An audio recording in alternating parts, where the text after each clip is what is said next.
اور اس کے بعد رسول اللہ صلی اللہ علیہ وسلم نے 12 نقیب مکمل، جب بیعت مکمل ہوئی تو 12 سرداروں کو نقیب مقرر کیا جو اپنی اپنی قوم کے سردار تھے، نقیب تھے،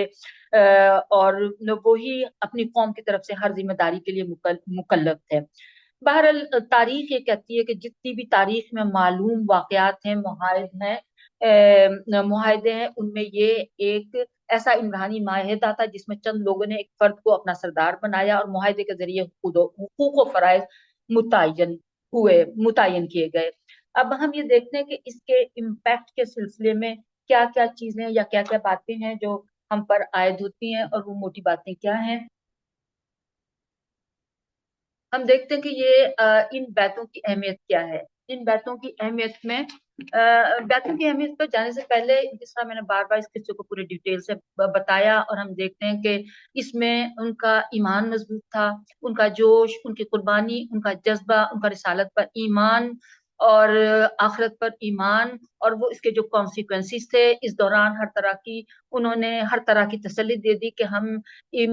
ثابت قدم رہیں گے، ہم استقامت دکھائیں گے، ہم ہر حال میں آپ کی حفاظت کریں گے۔ تو پھر میں کہتی ہوں کہ یہ سارا دیکھنے کے بعد، یہ پورا پس منظر رکھنے کے بعد، ہم یہ دیکھتے ہیں کہ ان بیتوں کی اہمیت کیا ہے۔ اس کے میں پوائنٹس میں یہ ہے کہ 2 3 4 میں نے موٹے پوائنٹس رکھے ہیں، کہ اگرچہ بہت زیادہ ہیں، کہ اسلام کی دعوت کا نیا مرحلہ تھا، سیاسی اور عسکری معاہدہ تھا، قیادت اطاعت کی مثال تھی، اسلامی معاشرہ حکومت کا قیام تھا۔ اس میں چند باتیں اگر میں آپ کے سامنے ذرا تھوڑا سے ایک دو جملے میں بتاتی جاؤں، کہ رسول اللہ صلی اللہ علیہ وسلم نے کے لیے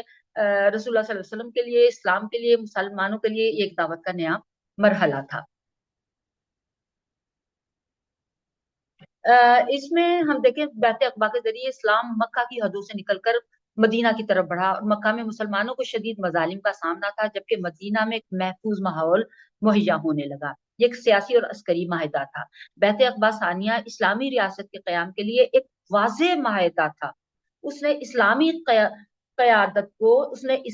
قیادت کو ایک مرکز، تحفظ اور طاقت فراہم کی۔ اور یہ نمبر 3، یہ قیادت اور اطاعت کی ایک بڑی اعلیٰ مثال تھی۔ انصار مدینہ نے جس جذبے سے نبی کریم صلی اللہ علیہ وسلم کی قیادت کو تسلیم کیا، وہ قیامت تک کے مسلمانوں کے لیے نمونہ ہے۔ انہوں نے ہر قربانی دینے کا وعدہ کیا اور اسے نبھایا ہے۔ نمبر 4،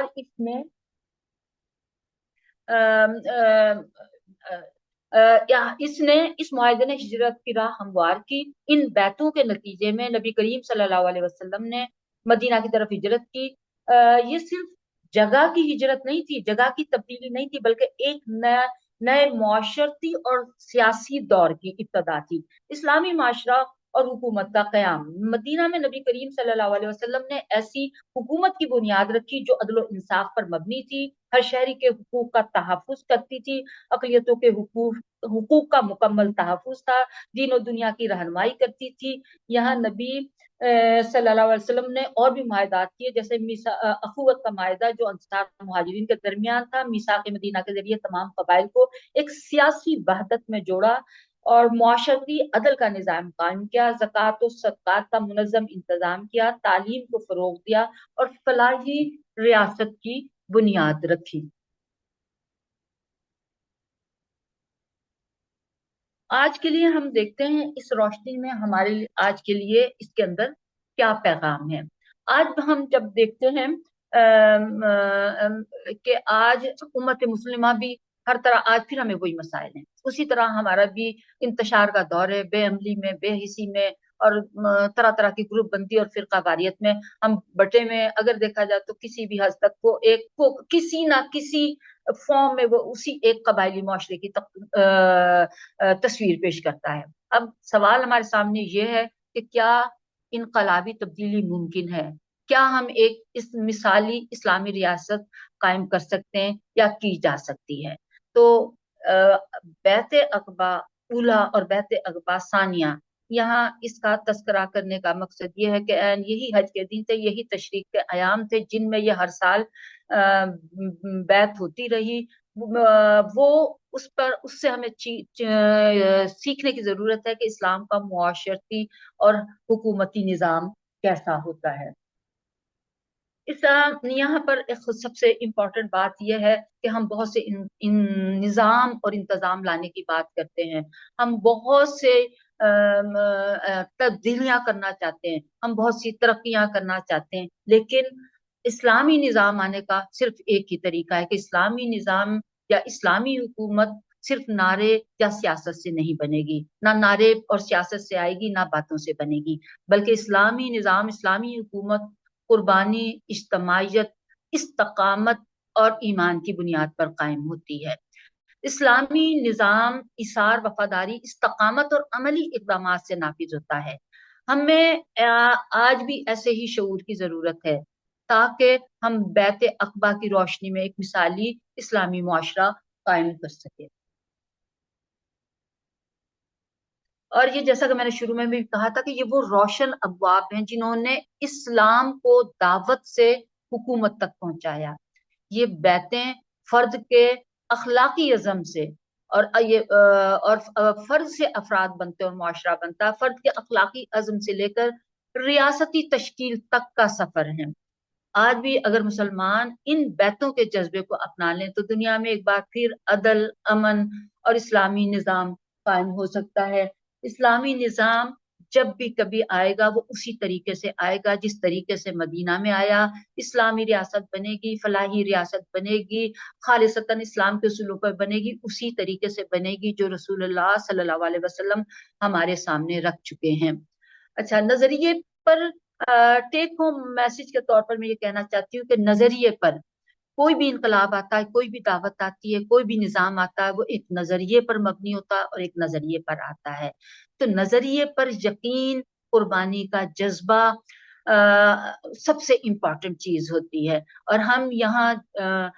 ان کے جذبہ اثار کو کہ انہوں نے مدینہ میں اپنی جان، مال، وقت سب کچھ دین کے لیے قربان کیا اور بڑے صبر اور استقامت کے ساتھ کیا۔ اور اس سلسلے میں ہم دیکھتے ہیں، میرے پاس اگر ٹائم ہے تو میں صرف یہ آیت بتا سکتی ہوں کہ قرآن کی آیت خود رسول اللہ صلی اللہ علیہ وسلم کا اس بارے میں اقرار بھی ہے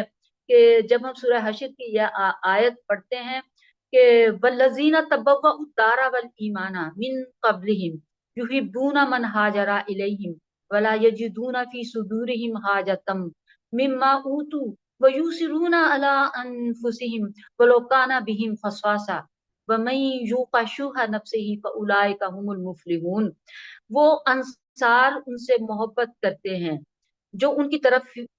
ہجرت کرے اور اپنے دلوں میں مال کی کوئی حاجت نہیں پاتے جو ان مہاجرین کو دیا جائے، اور اپنی ذات پر ان کو ترجیح دیتے ہیں اگرچہ خود انہیں سخت ضرورت ہو، اور جو کوئی اپنے نفس کے لالچ سے بچا لیا گیا وہی لوگ فلاح پانے والے ہیں۔ اس سلسلے میں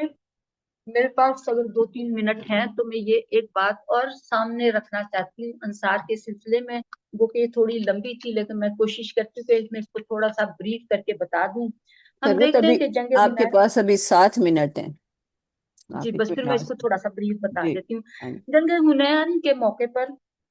ہم دیکھتے ہیں بہت زیادہ مال آیا، کہ کسی جنگ میں اتنا نہیں آیا جتنا جنگ حنین کے موقع پر آیا۔ تو یہ جنگیں ان کا جو آیا تو ابھی مکہ کو فتح ہوئے تھوڑا عرصہ ہوا تھا، تو رسول اللہ صلی اللہ علیہ وسلم نے تالیف قلب یا مؤلفۃ القلب کے تحت ان کو زکوٰۃ میں اور اس مال غنیمت میں بہت زیادہ حصہ دے دیا۔ رسول اللہ صلی اللہ علیہ وسلم نے یہ کام اپنی پیغمبرانہ بصیرت اور حکمت سے کام لیا تھا، اس لیے ان کے اوپر کافی انعام و اکرام کی بارش ہوئی اور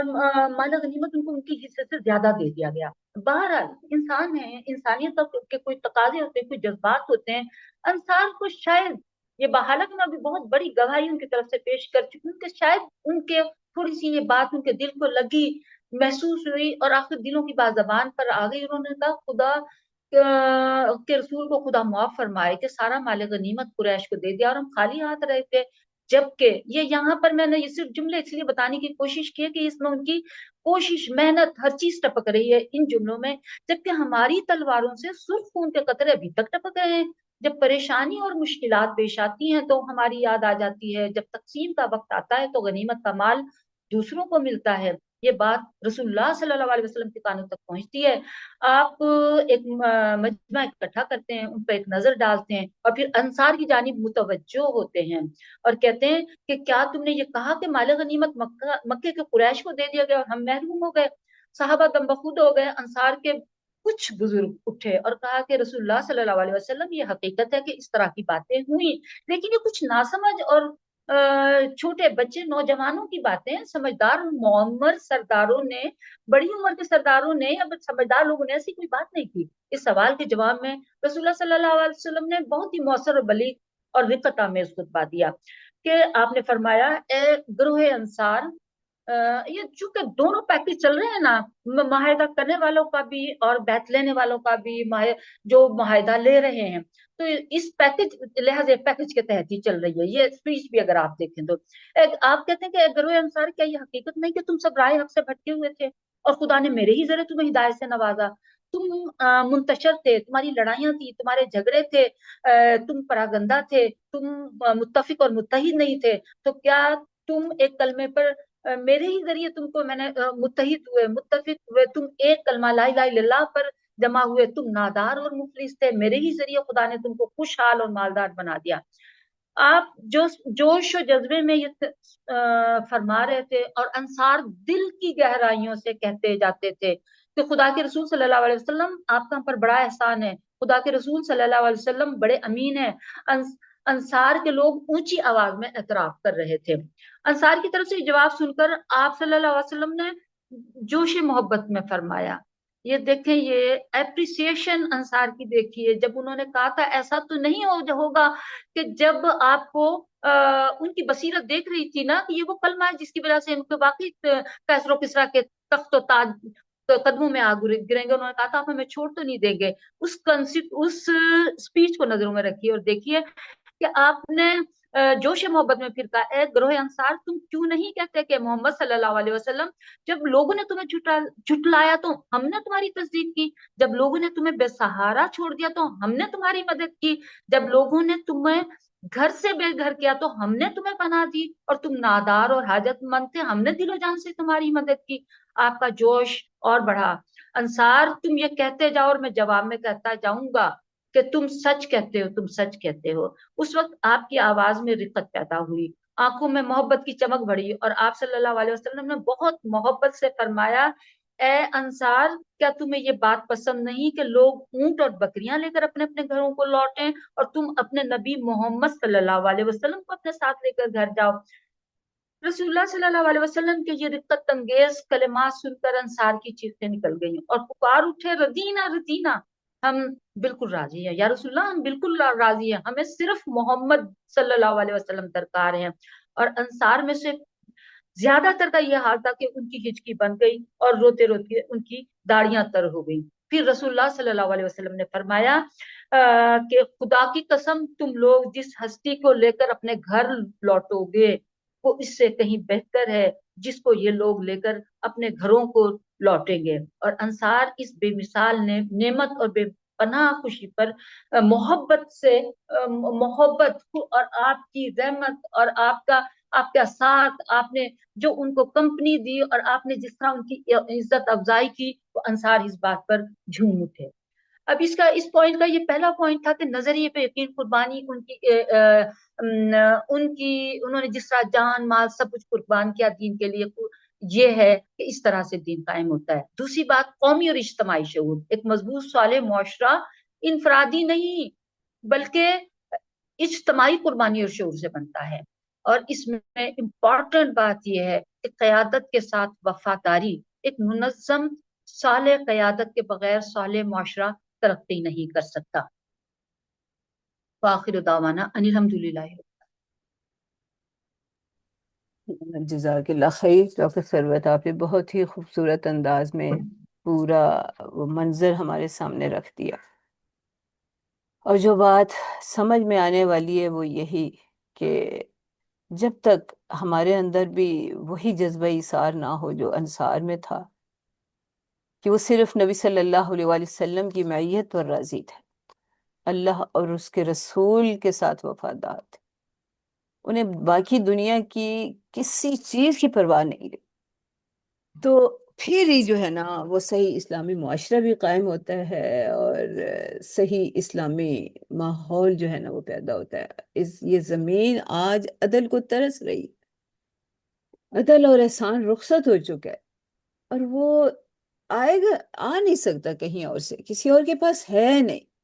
یہ عدل اور احسان صرف اللہ کی شریعت ہمیں دے سکتی، لیکن اس کے لیے شرط یہی ہے کہ آج بھی ہم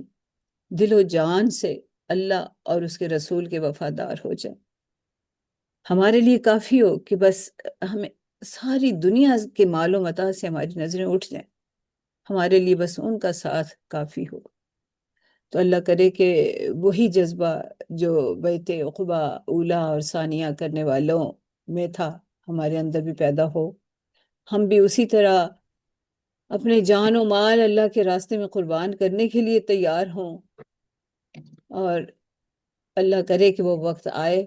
جب یہ زمین عدل اس میں قائم ہو، احسان جگمگاتا نظر آئے، اور یہاں اللہ کا دین غالب ہو۔ وہ دن اس زمین کے رہنے والوں کے لیے عافیت کا دن ہوگا، امن کا دن ہوگا، خوشحالی کا دن۔ اچھا جی، تو سروت اب آپ دعا کروا دیجیے۔